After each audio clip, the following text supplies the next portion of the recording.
ছিলেন গম্ভীরা শিল্পী, করেছেন উৎপল দত্তের সঙ্গে কাজ। মালদা শহরের কুট্টিটোলার বাসিন্দা রাজকুমার পণ্ডিত সেদিন ছোট হাতেই মাটি দিয়ে মূর্তি তৈরি করে সংসারের হাল ধরেছিলেন। 8-10 বছর বয়স তখন হবে আমার, তখন থেকে আমি পেশার সঙ্গে যুক্ত। রথের মেলা, ঝুলনের পুতুল, এসবের সব কাজগুলো করতাম, ছোটো ছোটো ওই তৈরি করে বিক্রি করতাম, তাই দিয়ে সংসার চলতো কিছু কিছু। তিনি আজ এক বিশিষ্ট মৃৎশিল্পী হিসেবে পরিচিত দেশ বিদেশে। মাটি থেকে ফাইবার, পাথর সহ নানা উপকরণে তার সৃষ্টিতে যুক্ত হয়েছে আধুনিক ভাবনা। বয়সের ভার ও শারীরিক সমস্যাকে উপেক্ষা করেও নিজের কাজে অটল রয়েছেন তিনি।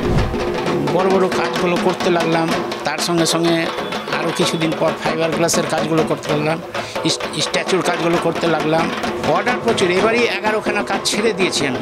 অকুণ্ঠ ভালোবাসা ও সম্মান অর্জন করেছেন মানুষে, পেয়েছেন বহু পুরস্কার। এবার সেই মুকুটে নতুন পালক TV9 বাংলা পুজোয় পাল সিজন 2 শিল্পী সম্মান।